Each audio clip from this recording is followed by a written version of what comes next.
ವಿಜಯಪುರದ ನಾಗಠಾಣ ಕೊಳವೆ ಬಾವಿಯಲ್ಲಿ ಸಿಲುಕಿರುವಂತಹ 4 ವರ್ಷದ ಪುಟ್ಟ ಕಂದಮ್ಮ ಅಕ್ಷತಾಳ ರಕ್ಷಣಾ ಕಾರ್ಯ ಭರದಿಂದ ಸಾಗಿದೆ. ಈಗ ಕೊನೆಯ ಹಂತದಲ್ಲಿದ್ದೀವಿ ಅಂತ ಹೇಳಬಹುದು. ಯಾಕಂದ್ರೆ ಇನ್ನೆರಡು ಅಡಿಗಳಷ್ಟೇ ಬಾಕಿ ಉಳಿದಿರುವಂಥದ್ದು ಅಕ್ಷತಾಳನ್ನ ತಲುಪೋದಕ್ಕೆ. ಹಾಗಾಗಿ ಹಾರಿಜೆಂಟಲ್ ಆಗಿ ಅಕ್ಷತಾ ಇರುವಂತಹ ಪ್ಲೇಸ್ಗಿಂತ ಸ್ವಲ್ಪ ಕೆಳಗೆ ಒಂದು ಭೂಮಿಯನ್ನು ಕೊರೆದು ಅಲ್ಲಿ ಪೈಪನ್ನು ಅಳವಡಿಸಿ ನಂತರ ಅಕ್ಷತಾಳನ್ನ ತಲುಪುವಂತಹ ಒಂದು ಪ್ರಯತ್ನ ಆಗ್ತಾ ಇದೆ. ಸೊ ನಿನ್ನೆಯಿಂದ ಸಾಗಿರುವಂತಹ ಒಂದು ರಕ್ಷಣಾ ಕಾರ್ಯ ಈಗ ಮತ್ತಷ್ಟು ಭರದಿಂದ ಸಾಗಿದೆ. ಅಲ್ಲಿ ಸಿಬ್ಬಂದಿಗಳೆಲ್ಲ ನೋಡ್ತಾ ಇರಬಹುದು ವಿಜುವಲ್ಸ್ ಅನ್ನ, ಅಲ್ಲಿನ ಒಂದು ನೇರ ದೃಶ್ಯಾವಳಿಗಳನ್ನು ನಾವು ನಿಮಗೆ ತೋರಿಸ್ತಾ ಇದ್ದೀವಿ. ಯಾವ ರೀತಿ ಕೆಲಸಗಳನ್ನು ಮಾಡ್ತಾ ಇದ್ದಾರೆ ಅಂತ ಎಲ್ಲರೂ ಕೂಡ ಒಂದೇ ಒಂದು ಆತಂಕದಿಂದ ಇದ್ದಾರೆ. ಅಕ್ಷತಾಳನ್ನ ಎಷ್ಟು ಬೇಗ ನಾವು ಕರೆತರಬಹುದು, ಅದಕ್ಕೆ ಏನೆಲ್ಲ ಅಡ್ಡಿಗಳಾಗುತ್ತೋ ಅಂತ. ಯಾಕಂದರೆ ಈಗ ಆಲ್ರೆಡಿ ಸಾಕಷ್ಟು ಅಡ್ಡಿಗಳು ಬಂತು. ಅಲ್ಲಿ ದೊಡ್ಡ ದೊಡ್ಡ ಕಲ್ಲು ಬಂಡೆಗಳೆಲ್ಲ ಭೂಮಿಯನ್ನು ಕೊರೆಯುವಾಗ ಅಡ್ಡ ಬಂತು. ಆ ಕಲ್ಲು ಬಂಡೆಗಳನ್ನೆಲ್ಲ ನಿವಾರಿಸಿಕೊಂಡು ಮತ್ತೆ ಮುಂದೆ ಭೂಮಿಯನ್ನು ಕೊರೆದುಕೊಂಡು ಹೋಗೋದಕ್ಕೆ ಸ್ವಲ್ಪ ವಿಳಂಬ ಆಗಿರುವಂಥದ್ದು. ಸಾಕಷ್ಟು ಜನರು ಕೂಡ ಅಲ್ಲಿ ಅಕ್ಷತಾಳ ಒಂದು ಆರೋಗ್ಯಕ್ಕೋಸ್ಕರ ಅವಳು ಜೀವಂತವಾಗಿ ಬದುಕಿ ಬರಲಿ ಅಂತ ಜಾತಿ ಭೇದ ಮರೆತು ಎಲ್ಲರೂ ಕೂಡ ಒಂದು ಪ್ರಾರ್ಥನೆ ಮಾಡ್ತಾ ಇದ್ದಾರೆ. ಸೊ ಮಸೀದಿಗಳಲ್ಲಿರ್ಬೋದು, ಮಂದಿರಗಳಲ್ಲಿರ್ಬೋದು, ಚರ್ಚ್ಗಳಲ್ಲಿರ್ಬೋದು, ಎಲ್ಲರೂ ಕೂಡ ಒಂದೇ ಒಂದು ಬೇಡಿಕೆ, ಅವರು ಅಕ್ಷತಾ ಆ ಪುಟ್ಟ ಕಂದಮ್ಮ ಬದುಕಿ ಬರಲಿ ಅನ್ನುವಂಥದ್ದು, ಅವಳ ಒಂದು ರಕ್ಷಣಾ ಕಾರ್ಯ ಯಶಸ್ವಿ ಆಗಲಿ ಅನ್ನುವಂಥದ್ದು. ಸೊ ಹೀಗಾಗಿ ಅಲ್ಲಿ ರಕ್ಷಣಾ ಕಾರ್ಯಾಚರಣೆ ಭರದಿಂದ ಸಾಗಿದೆ. ಸಾಂಗ್ಲಿಯಿಂದ ಹೆಲ್ಪ್ಲೈನ್ ತಂಡ ಬಂದಿದೆ. ಪುಣೆಯ ರಾಷ್ಟ್ರೀಯ ವಿಪತ್ತು ನಿರ್ವಹಣಾ ತಂಡ ಅಲ್ಲಿ ಮೊಕ್ಕಾಂ ಹೂಡಿದೆ. ಇನ್ನು ಹಟ್ಟಿ ಚಿನ್ನದ ಗಣಿ ವಿಪತ್ತು ನಿರ್ವಹಣಾ ತಂಡ ಕೂಡ ಅಲ್ಲಿ ಇದೆ. ಸೊ ಜಿಲ್ಲಾಧಿಕಾರಿಗಳಿರ್ಬೋದು, ಅಲ್ಲಿ ಪೊಲೀಸ್ ಸಿಬ್ಬಂದಿಗಳು ಇದ್ದಾರೆ, ವೈದ್ಯಾಧಿಕಾರಿಗಳು ಇದ್ದಾರೆ, 7 ಮಂದಿ ವೈದ್ಯಾಧಿಕಾರಿಗಳಿದ್ದಾರೆ, ಮಕ್ಕಳ ತಜ್ಞರಿದ್ದಾರೆ. ಯಾಕಂದರೆ ರಕ್ಷಣಾ ಕಾರ್ಯ ಮುಗಿತಾ ಇದ್ದಂತೆ, ಅಕ್ಷತಾ ಹೊರ ಬರ್ತಾ ಇದ್ದಂತೆ ಅವಳ ಒಂದು ಪ್ರಥಮ ಚಿಕಿತ್ಸೆ ಹೇಗಾಗಬೇಕು, ಏನು ಮಾಡಬೇಕು, ಎಲ್ಲ ರೀತಿಯ ಒಂದು ತಯಾರಿ ಮಾಡ್ಕೊಂಡಿದ್ದಾರೆ. ಒಂದೇ ಒಂದು ಆಶಯ ಅಂದರೆ ಅಕ್ಷತಾ ಜೀವಂತವಾಗಿ ಮೇಲೆ ಬರಬೇಕು, ಆರೋಗ್ಯವಾಗಿ, ಅವಳ ಆರೋಗ್ಯಕ್ಕೆ ಯಾವುದೇ ರೀತಿ ಆಪತ್ತು ಆಗಬಾರ್ದು ಅಂತ. ಹೀಗಾಗಿ ವಿಪತ್ತು ರಕ್ಷಣಾ ದಳ ಕೂಡ ಸಾಕಷ್ಟು ರೀತಿಯ ಒಂದು ಮುಂಜಾಗ್ರತೆ ತೆಗೆದುಕೊಂಡು ಮುಂದೆ ಹೋಗ್ತಾ ಇದೆ. ಸೊ ಬನ್ನಿ ಹಾಗಾದರೆ ಇನ್ನಷ್ಟು ಈಗಿನ ಒಂದು ಅಪ್ಡೇಟನ್ನು ತೆಗೆದುಕೊಳ್ಳೋಣ ನಮ್ಮ ಪ್ರತಿನಿಧಿ ರಾಜು ಪಾಟೀಲ್ ಅವರಿಂದ. ರಾಜು, ಏನು ಈಗ ರಕ್ಷಣಾ ಕಾರ್ಯ ಹೇಗೆ ನಡೀತಾ ಇದೆ, ಇನ್ನೆಷ್ಟು ಗಂಟೆ ಬೇಕು ಅಂತೆ? ಕಾರ್ಯಾಚರಣೆ ಇವತ್ತು. ರಾಜು, ನನ್ನ ಧ್ವನಿ ಕೇಳ್ತಾ ಇದೆಯಾ? ದೂರವಾಣಿ ಕಡಿತವಾಗಿದೆ. ಸೊ ರಾಜು ಪಾಟೀಲ್ ನಮ್ಮ ಪ್ರತಿನಿಧಿ ಅಲ್ಲಿ ನಿನ್ನೆಯಿಂದ ಮುಖಾಮುಡಿದರೆ ಅಲ್ಲಿನ ಎಲ್ಲ ಡೀಟೇಲ್ಸ್ಗಳನ್ನು ನೇರ ಪ್ರಸಾರವನ್ನು ನಮಗೆ ನೀಡ್ತಾ ಇದ್ದಾರೆ. ಯಾಕಂದರೆ ಅಕ್ಷತಾಳ ಒಂದು ಆರೋಗ್ಯ ಸ್ಥಿತಿ ಇರ್ಬೋದು, ಅಲ್ಲಿ ರಕ್ಷಣಾ ಕಾರ್ಯದ ಬಗ್ಗೆ ಇಡೀ ರಾಜ್ಯದ ಜನತೆಯಲ್ಲಿ ಕುತೂಹಲ ಇದೆ. ಹೇಗಾಗ್ತಾ ಇದೆ, ಅಕ್ಷತಾ ಹೇಗಿದ್ದಾಳೆ, ಈಗ ಅಲ್ಲಿ ನಡೀತಾ ಇರುವಂಥ ರಕ್ಷಣಾ ಕಾರ್ಯಕ್ಕೆ ಏನೆಲ್ಲ ಅಡ್ಡಿ ಆತಂಕಗಳು ಆಗ್ತಾ ಇದ್ದಾವೆ ಅನ್ನುವಂಥದ್ದು, ಮುಂಜಾಗ್ರತಾ ಕ್ರಮವಾಗಿ ಅಲ್ಲಿ ಏನು ಮಾಡ್ತಾ ಇದ್ದಾರೆ ಅನ್ನೋಂಥದ್ದು ಎಲ್ಲ ಡೀಟೇಲ್ಸ್ಗಳು ಕೂಡ ನಮ್ಮ ರಾಜ್ಯದ ಜನತೆಗೆ ನೀಡುವಂಥದ್ದು. ಯಾಕಂದರೆ ಅಕ್ಷತಾಳ ಈ ಒಂದು ಘಟನೆ ಇಡೀ ರಾಜ್ಯದ ಜನತೆಗೆ ಪಾಠ ಅಂತಲೇ ಹೇಳ್ಬೋದು. ಕೊಳವೆ ಬಾವಿಗಳನ್ನು, ತೆರೆದ ಕೊಳವೆ ಬಾವಿಗಳನ್ನು ಹಾಗೆ ಬಿಟ್ಟಲ್ಲಿ ಏನೆಲ್ಲ ಆಗುತ್ತೆ ಅನ್ನುವಂಥದ್ದು. ಸೊ ಕರವೆಯ ಒಂದು ಸದಸ್ಯರು ಕೂಡ ಯಾವ ರೀತಿ ಹಾಸನದಲ್ಲಿ ಒಂದು ಪ್ರಾರ್ಥನೆಯನ್ನು ಮಾಡ್ತಾ ಇದ್ದಾರೆ ಅಕ್ಷತಾಳ ಆರೋಗ್ಯಕ್ಕೋಸ್ಕರ.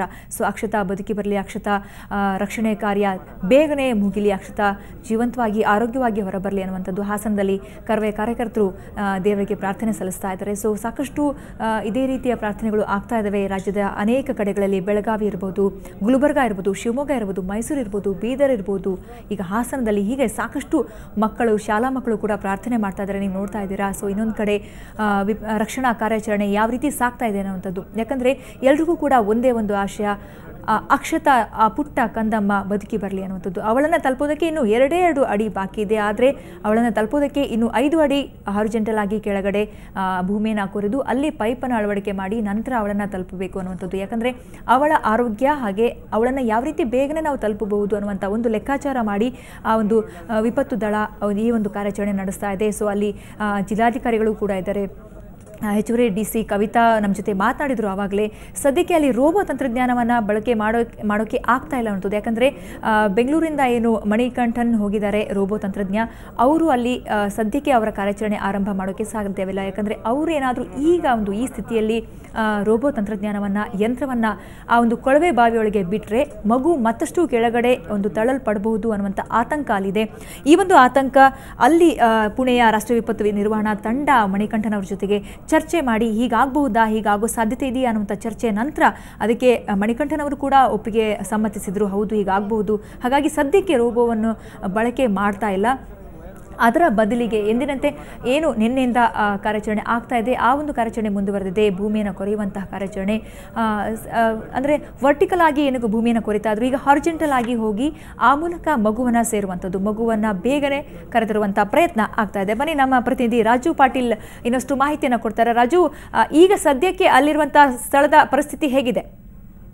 ಸಬಿತಾ, ಸ್ಥಳದ ಪರಿಸ್ಥಿತಿ ಅಂತಂದ್ರೆ ಸತತವಾಗಿ 24 ಗಂಟೆಯಿಂದ ಹೆಚ್ಚು ಕಡಿಮೆ 22 ತಾಸುಗಳಿಂದ ಕಾರ್ಯಾಚರಣೆ ಮುಂದುವರಿತಾ ಇದೆ. ನಿನ್ನೆ ಸಂಜೆ ಅಷ್ಟೇ 6 ರಿಂದ 7 ಗಂಟೆಯ ಸುಮಾರಿನಲ್ಲಿ ಆ ಒಂದು 4 ವರ್ಷದ ಬಾಲಕಿ ಅಕ್ಷತಾ ಆ ಒಂದು ತೆರೆದ ಕೊಳವೆಯಲ್ಲಿ ಬಿದ್ದಿದ್ದಳು. ಇದನ್ನ ಕಂಡಂತ ಪ್ರತ್ಯಕ್ಷದರ್ಶಿಗಳು ತದನಂತರ ಮಾಹಿತಿ ನೀಡಿದ ಕಾರಣದಿಂದಾಗಿ ಕಾರ್ಯಾಚರಣೆ ತಡರಾತ್ರಿ ಪ್ರಾರಂಭವಾಗಿತ್ತು. ಕತ್ತಲಾಗಿದ್ದ ಕಾರಣದಿಂದ ಇದೀಗ ಇವತ್ತು ಬೆಳಗ್ಗೆ ಅಷ್ಟೇ ಕಾರ್ಯಾಚರಣೆಗೆ ಏನದ ಆ ಒಂದು ತೆರೆದ ಕೊಳವೆ ಬಾವಿಗೆ ಸಮಾನಾಂತರವಾಗಿ ಒಂದು ಬಾವಿಯನ್ನ ತೋಡ್ಲಾಗ್ತಿತ್ತು ಯಂತ್ರೋಪಕರಣಗಳ ಮುಖಾಂತರದಿಂದ, JCB ಹಿಟಾಚಿಗಳ ಮೂಲಕವಾಗಿ. ಆ ಒಂದು 20 ಅಡಿಯ ನಂತರದಲ್ಲಿ ಹೆಚ್ಚಿನ ಅಂದ್ರೆ 15 ಅಡಿಯ ನಂತರದಲ್ಲಿ ಹಾರ್ಡ್ ಸ್ಟೋನ್ ಏನಂತ ಕರಿತೀವಿ ನಾವು, ಗಡಸು ಕಲ್ಲು ಪತ್ತೆಯಾದ ಕಾರಣದಿಂದಾಗಿ ಕಾರ್ಯಾಚರಣೆಗೆ ಹಿನ್ನಡೆ ಉಂಟಾಗಿತ್ತು. ತದನಂತರ ಹಲವು ರೆಸ್ಕ್ಯೂ ಟೀಮ್ಗಳು, ಏನು ಸಾಂಗ್ಲಿ ಮೂಲದ ರೆಸ್ಕ್ಯೂ ಟೀಮ್ ಇರ್ಬೋದು ಮತ್ತು ಹಟ್ಟಿ ಚಿನ್ನದ ಗಣಿಯ 12 ತಜ್ಞರ ತಂಡ ಮತ್ತು NDRF ರಾಷ್ಟ್ರೀಯ ವಿಪತ್ತು ನಿರ್ವಹಣಾ ದಳದ 37 ಸದಸ್ಯರು ಒಂದು ಈ ರಕ್ಷಣಾ ಕಾರ್ಯಾಚರಣೆಯಲ್ಲಿ ಪಾಲ್ಗೊಂಡಿದ್ರು. ತದನಂತರದಲ್ಲಿ ಸಚಿವ MB ಪಾಟೀಲ್ರು ವಿಶೇಷ ಆಸ್ಥೆ ವಹಿಸಿ ಏನು ಒಂದು ಸಾರ್ವಜನಿಕರು ಮಾಹಿತಿ ನೀಡಿದ್ರು, ಪ್ರಜ್ಞಾವಂತರು ಮಾಹಿತಿ ನೀಡಿದ್ರು. ಜನತೆ ಒಂದು ರೋಬೋ ತಂತ್ರಜ್ಞಾನದ ಮೂಲಕ ಮಣಿಕಂಠನ್ ಅಂತಕ್ಕಂಥವ್ರು ತಮಿಳುನಾಡಿನ ಮಧುರೈ ಮೂಲದವರು, ಅವರ ಒಂದು ತಂತ್ರಜ್ಞಾನದಿಂದ ಯಶಸ್ವಿಯಾಗಿ ಆ ಒಂದು ಮಗುವನ್ನ ಮೇಲೆತ್ತಬಹುದು ಅಂತಕ್ಕಂಥ ಒಂದು ಮಾಹಿತಿ ನೀಡಿದ್ರು. ಅವರನ್ನು ಸಹ ಬೆಂಗಳೂರಿಗೆ ಕರೆತಂದು ಅಲ್ಲಿಂದ ಹೆಲಿಕಾಪ್ಟರ್ ಮೂಲಕವಾಗಿ ಬಿಜಾಪುರಕ್ಕೆ ಕರೆತಂದು ರಸ್ತೆ ಮಾರ್ಗದ ಮೂಲಕವಾಗಿ ಇದೀಗ ಕೆಲ ಗಂಟೆಗಳ ಮುಂಚೆ ಅಷ್ಟೇ ಆ ಒಂದು ಘಟನಾ ಸ್ಥಳಕ್ಕೆ ಧಾವಿಸಿದ್ದಾರೆ. ಒಟ್ಟಾರೆ ಆ ರೋಬೋ ಕಾರ್ಯಾಚರಣೆಯನ್ನ ಕೈಗೊಳ್ಳಲು ಸ್ವಲ್ಪ ಅಧಿಕಾರಿಗಳು ಹಿಂದೇಟಾಗ್ತಾ ಇದ್ದಾರೆ. ಅವರೊಂದು ರೋಬೋ ಏನದು ಆರ್ಮ್ ಬಳಸ್ತಾರೆ, ಅದರಿಂದಾಗಿ ಮಗುವಿಗೆ ಪೆಟ್ಟು ಬೀಳಬಹುದು, ಅಕಸ್ಮಾತ್ ಬದುಕಿದ್ರೆ ಅಂತಕ್ಕಂಥ ಒಂದು ಅಭಿಪ್ರಾಯದ ಕಾರಣದಿಂದಾಗಿ ಅವರಿಗೆ ಆ ಒಂದು ಕಾರ್ಯಾಚರಣೆ ನಡೆಸಲು ಸ್ವಲ್ಪ ಹಿಂದೇಟು ಹಾಕಲಾಗ್ತಾ ಇದೆ. ಆದ್ರೂ ಆ ಒಂದು ಸಹ ಕಾರ್ಯಾಚರಣೆ ನಡೆಸಲಾಗ್ತಾ ಇದೆ. ಸಮಾನಾಂತರವಾಗಿ ಬಾವಿಯನ್ನು ತೆರೆದು ಸಹ ಒಟ್ಟಾರೆಯಾಗಿ ಸುರಕ್ಷಿತವಾಗಿ ಆ ಒಂದು ಮಗುವಿನ ಸುರಕ್ಷತೆಗೆ ಆದ್ಯತೆ ನೀಡಿ ಕಾರ್ಯಾಚರಣೆಯನ್ನ ಕೈಗೊಳ್ಳಲಾಗ್ತಾ ಇದೆ ಅಂತಕ್ಕಂಥ ಒಂದು ಮಾಹಿತಿಯನ್ನ ಸಚಿವ MB ಪಾಟೀಲ್ ನೀಡಿದ್ರು, ಅಧಿಕಾರಿಗಳು ನೀಡಿದ್ರು. ಅಪರ ಜಿಲ್ಲಾಧಿಕಾರಿ ಕವಿತಾ ಮನ್ನಿಕೇರಿ, SP ಡಾಕ್ಟರ್ ರಾಮ್ ನಿವಾಸ್ ಸೇಪಟ್ ಸೇರಿದಂತೆ ಎಲ್ಲ ಅಧಿಕಾರಿಗಳು ಸ್ಥಳದಲ್ಲಿ ಬೀಡು ಬಿಟ್ಟಿದ್ದಾರೆ.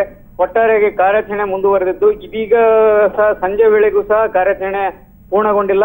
ಇನ್ನೂ ಕೆಲ ಗಂಟೆಗಳ ಕಾಲ ಕಾರ್ಯಾಚರಣೆ ನಡೆಯುವ ಸಾಧ್ಯತೆ ಇದೆ, ಅಥವಾ ನಾಳೆ ಬೆಳಗ್ಗೆಯವರೆಗೂ ಈ ಒಂದು ಕಾರ್ಯಾಚರಣೆ ನಡೆದ್ರು ಅಚ್ಚರಿ ಪಡಬೇಕಾಗಿಲ್ಲ. ಸಬಿತಾ, ರಾಜು, ಈಗ ಅಲ್ಲಿ ವಾತಾವರಣ ಹೇಗಿದೆ ಅಂದ್ರೆ ಅವಾಗಲೇ ಸ್ವಲ್ಪ ಮಳೆ ಬರುವ ಮೋಡ ತರ ಆಗಿತ್ತು. ಒಂದ್ ಕಡೆ ಕಲ್ಲು ಬಂಡೆಗಳ ಒಂದು ಅಡ್ಡಿ ಆಗ್ತಾ ಇದೆ. ಈಗ ಮಳೆ ಬಂದ್ರೆ ಮತ್ತಷ್ಟು ಕಾರ್ಯಾಚರಣೆಗೆ ವಿಳಂಬ ಆಗ್ಬಿಡುತ್ತೆ. ಸೊ ಹೇಗಿದೆ ಈಗ ಅಲ್ಲಿ ವಾತಾವರಣ? ಹೌದು ಸಬಿತಾ, ಏನು ಇಡೀ ಜಿಲ್ಲೆಯ ಇಡೀ ರಾಜ್ಯವೇ ಮುಂಗಾರು ಮಳೆಯ ನಿರೀಕ್ಷೆಯಲ್ಲಿದೆ. ಆದ್ರೆ ಇವತ್ತು 2-3 ಬಾರಿ ಒಂದು ಮೋಡ ಕವಿದ ವಾತಾವರಣವಾಗಿ ತುಂತುರು ಮಳೆ ಸಹ ಉದುರಿಸಿತ್ತು. ಆದ್ರೆ ಇದೀಗ ಮೋಡ ಕವಿದ ವಾತಾವರಣ ಎಲ್ಲ ತಿಳಿಯಾಗಿ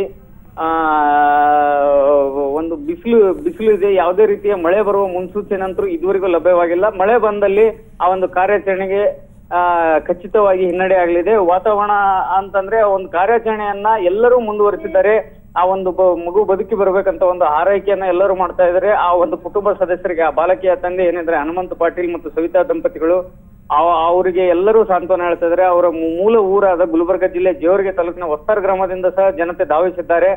ಒಟ್ಟಾರೆಯಾಗಿ ಅಲ್ಲಿ ಸುತ್ತಮುತ್ತಲಿನ ಗ್ರಾಮಸ್ಥರು ಸಹ ಧಾವಿಸ್ತಾ ಇದ್ದು, ಘಟನಾ ಸ್ಥಳಕ್ಕೆ ಧಾವಿಸ್ತಾ ಇದ್ದು ಆ ಒಂದು ಮಗು ಸುರಕ್ಷಿತವಾಗಿ ಬರಲಿ ಅಂತಕ್ಕಂಥ ಕಾರಣದಿಂದ ಕಾರ್ಯಾಚರಣೆಗೆ ಸಹಕಾರ ನೀಡ್ತಾ ಇದ್ದಾರೆ. ಪೊಲೀಸರು ಸಹ ಬ್ಯಾರಿಕೇಡ್ಗಳನ್ನ ಹಾಕಿ ಕಾರ್ಯಾಚರಣೆಗೆ ಸಹಕಾರ ಕೊಟ್ಟಿದ್ದಾರೆ. ಸಬಿತಾ, ಒಟ್ಟಾರೆ ವಾತಾವರಣ ಅಂತಂದ್ರೆ ಕಾರ್ಯಾಚರಣೆ ಯಾವಾಗ ಪೂರ್ಣಗೊಳ್ಳಲಿದೆ, ಅದು ರೋಬೋ ಮೂಲಕವಾದ್ರೂ ಆಗ್ಲಿ, ಬೇರೆ ತಂತ್ರಜ್ಞಾನ ಮೂಲಕವಾಗ್ಲಿ ಆದ್ರೂ ಆಗ್ಲಿ, ಒಟ್ಟಾರೆ ಕಾರ್ಯಾಚರಣೆ ಪೂರ್ಣಗೊಳ್ಳಬೇಕು. ಆ ಒಂದು ಮಗು ಸುರಕ್ಷತೆಯಿಂದ ಮರಳಿ ಬರಬೇಕು ಅಂತಕ್ಕಂಥದ್ದು ಎಲ್ಲರ ಒಂದು ಹಾರೈಕೆ ಆಗಿದೆ. ಸಬಿತಾ, ಧನ್ಯವಾದ ರಾಜು ನಿಮ್ಮೆಲ್ಲ ಮಾಹಿತಿಗೆ.